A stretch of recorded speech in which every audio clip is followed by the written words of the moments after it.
Assalamualaikum warahmatullahi wabarakatuh. Selamat pagi. Perkenalkan, nama saya Muhammad Fatkur Rifan, mahasiswa program studi Teknik Industri Fakultas Teknik Universitas Esa Unggul.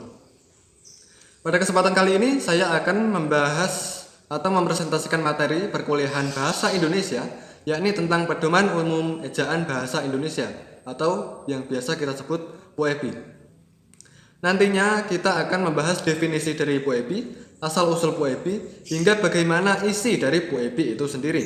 Baik, tanpa berlama-lama, mari kita simak materinya satu persatu. Pedoman Umum Ejaan Bahasa Indonesia atau PUEB merupakan penyempurnaan dari ejaan yang disempurnakan atau EYD. Artinya, sebagian besar aturan yang terdapat dalam EYD masih digunakan dalam PUEB. Di dalam PUEB ditambahkan kaidah-kaidah baru untuk lebih menyempurnakan ejaan bahasa Indonesia. Hal yang melatar belakangi kemunculan PUEB ini adalah adanya kemajuan di berbagai bidang ilmu. Seperti pernyataan sebelumnya, ejaan yang dipakai di negara Indonesia bukan hanya PUEB semata. Ada beberapa ejaan yang lebih dulu pernah digunakan di negara ini. Ejaan-ejaan tersebut antara lain 1. Ejaan Van Alcuissen, 2. Ejaan Swandi, 3. Ejaan yang disempurnakan atau EYD, dan yang saat ini digunakan adalah Pedoman Umum Ejaan Bahasa Indonesia atau PUEB. Sebelumnya mari kita bahas secara singkat penggunaan ejaan di Indonesia. Ejaan resmi bahasa Indonesia diresmikan pada tahun 1901 yang dikenal dengan ejaan Van Alcuissen. Selanjutnya, ejaan resmi bahasa Indonesia mengalami perubahan pada tahun 1947 yang dikenal dengan ejaan Swandi. Pada 1972 diresmikannya ejaan EYD atau ejaan yang disempurnakan. Dan pada tahun 2015, pemerintah pendidikan membuat ejaan baru yang dikenal dengan nama PUEB atau Pedoman Umum Ejaan Bahasa Indonesia.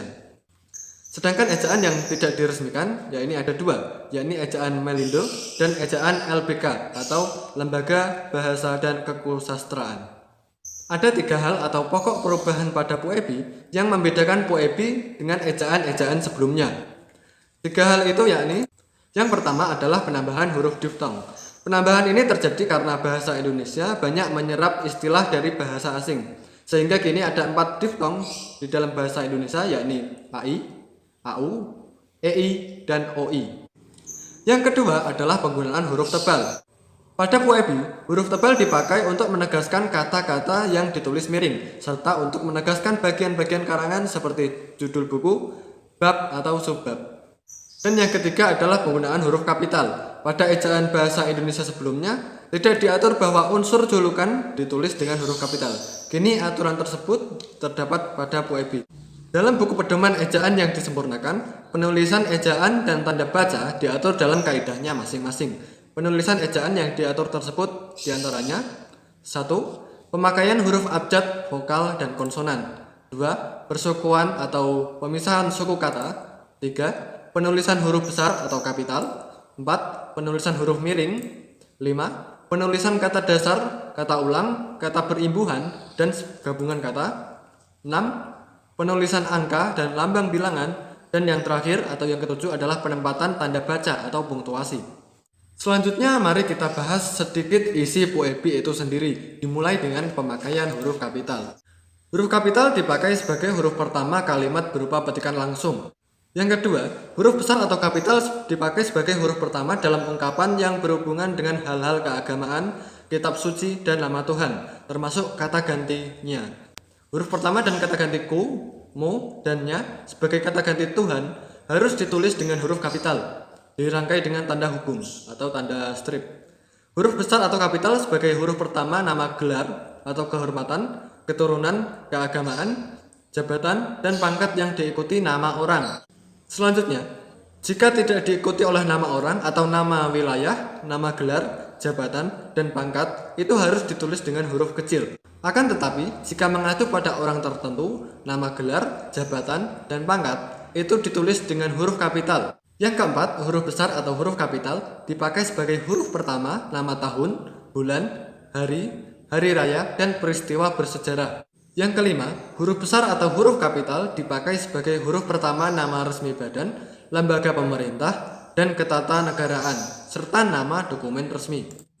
Yang keenam, huruf besar atau huruf kapital dipakai sebagai huruf pertama kata penunjuk hubungan kekerabatan, seperti bapak, ibu, saudara, kakak, adik, dan paman yang dipakai sebagai kata ganti sapaan. Singkatan pak, bu, kak, dik, dan sebagainya hanya digunakan sebagai sapaan atau jika diikuti oleh nama orang atau nama jabatan. Kata Anda atau saudara juga diawali huruf kapital. Isi dari puebi yang akan kita bahas selanjutnya adalah penulisan huruf miring. Huruf miring dalam cetakan dipakai untuk menuliskan nama buku, majalah, dan surat kabar yang dikutip dalam karangan. Dalam tulisan tangan atau ketikan, kata yang ditulis dengan huruf miring ditandai dengan garis bawah 1. Selanjutnya, penulisan unsur serapan. Berdasarkan taraf integrasinya, unsur pinjaman dalam bahasa Indonesia dapat dibagi atas 2 golongan besar. Pertama, unsur yang belum sepenuhnya terserap ke dalam bahasa Indonesia, seperti reshuffle, shuttlecock. Unsur-unsur ini dipakai dalam konteks bahasa Indonesia, tetapi pengucapannya masih mengikuti cara asing. Kedua, unsur asing yang pengucapan dan penulisannya disesuaikan dengan kaidah bahasa Indonesia, diusahakan agar ejaan asing hanya diubah seperlunya, hingga bentuk Indonesianya masih dapat dibandingkan dengan bentuk asalnya.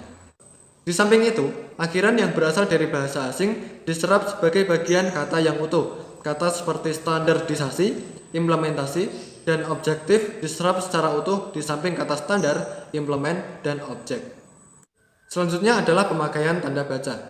Pemakaian tanda baca dalam ejaan bahasa Indonesia yang disempurnakan mencakupi pengaturan, tanda titik, tanda koma, tanda titik koma, tanda titik dua, tanda hubung, tanda pisah, tanda elipsis atau tanda titik-titik-titik, tanda tanya, tanda seru, tanda kurung siku, tanda petik tunggal, tanda ulang, tanda garis miring, dan penyingkat atau apostrof.